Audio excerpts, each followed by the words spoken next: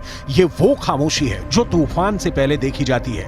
इसलिए यहाँ के लोगों को भी पता है कि बहुत जल्दी युद्ध का एपिसेंटर गाजा से निकलकर लेबनान तक पहुंच सकता है। यहाँ तैनात संयुक्त राष्ट्र की सेनाएं भी अलर्ट मोड पर हैं। लगातार पेट्रोलिंग हो रही है। लेकिन इजरायल के लिए एक और बड़ा खतरा हिजबुल्लाह को ईरान से मिली एक मिसाइल को लेकर है। ये है फतह 110 मिसाइल। कहा जा रहा है कि ईरान ये मिसाइल लेबनान पहुंचा चुका है। इसलिए इस मिसाइल की बहुत ही बारीक बातें आपको बताते हैं।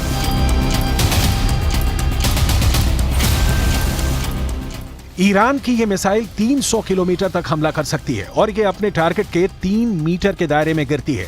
एक बैलिस्टिक मिसाइल का इतना सटीक होना बहुत बड़ी बात है और यही बात इजरायल के लिए खतरा है। दूसरी तरफ इजरायल की सेना ने अपना गोला बारूद तैयार कर लिया है। तोपों से जो गोले फायर किए जाएंगे वो पहले से ही रेडी मोड पर रखे गए हैं। इजरायल की रिजर्व फोर्स भी आसपास के इलाकों में तैनात की जा रही है। ये हमवी गाड़ियां हैं जो लगातार यहां तक फौज को पहुंचाने में लगी हुई हैं। 2006 के बाद इस बॉर्डर पर इससे ज्यादा तनाव नहीं देखा गया है और अब हिजबुल्लाह की वार्निंग के बाद सबकी नजर ईरान पर भी है और उसके एक दोस्त सीरिया पर भी है। इजरायल ने गोलान की पहाड़ियों पर भी टैंक पहुंचा दिए हैं। ये जगह सीरिया का हिस्सा थी, लेकिन 1967 में युद्ध के बाद इजरायल ने सीरिया के इस हिस्से को अपने में मिला लिया और तभी से ये इलाका इजरायल के कंट्रोल में है।